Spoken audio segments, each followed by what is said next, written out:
Ama sa langit, lumalapit kami sa iyong harapan nang may paggalang at pasasalamat. Kinikilala ka bilang bukal ng buhay, awa at katubusan. Salamat sa iyong dakilang pag-ibig na hindi mo ipinagkait ang iyong anak, kundi ibinigay siya para sa amin. Ama, pinupuri ka namin dahil sa iyong kalooban na natupad sa pamamagitan ng pagdurusa. Dahil sa saro na iyong ipinahintulot na dalhin, bagamat ito ay puno ng hapis, na higit sa aming pag-unawa. Yeshua, nagpapasalamat kami sa iyo. Pagsunod at katapangan, salamat sa bigat na iyong pinasan, sa mga latay na nagdala sa amin ng kagalingan. Dahil sa hardin kung saan ka sumuko, ang pawis na tila dugo at ang krus na iyong yanap.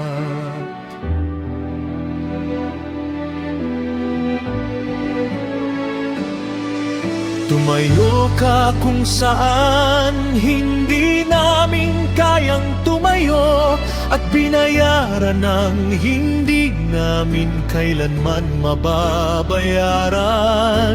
Inaalala namin ang halaga, ang krus, ang mga pako, ang katahimikan at ang sakripisyo.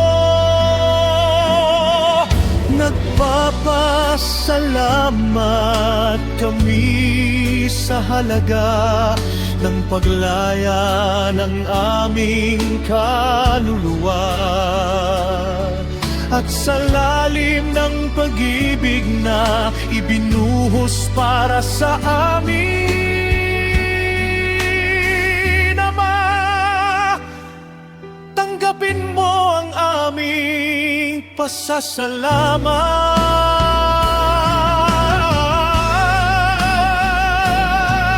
Yeshua, tanggapin mo ang aming debosyon.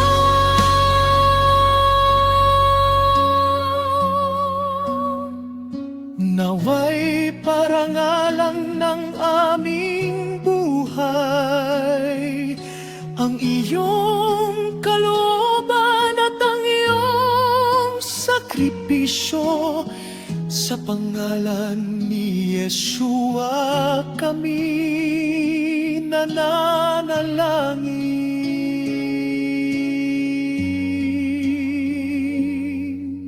Amen.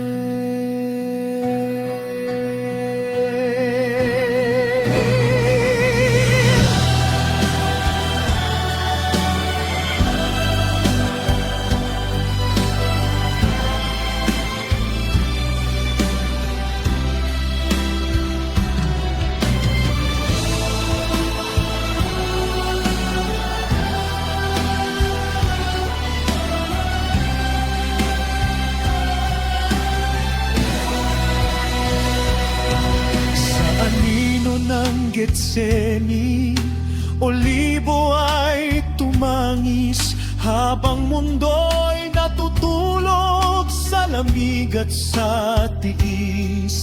Sa kanyang banal na mukha, pawis dugo ay pumatak. Tinanggap ang pait ng sala upang kami ay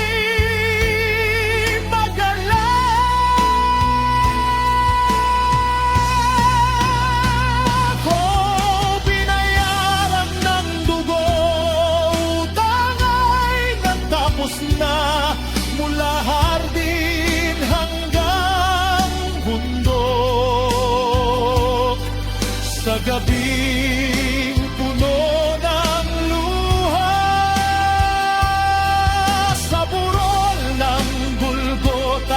isip at akala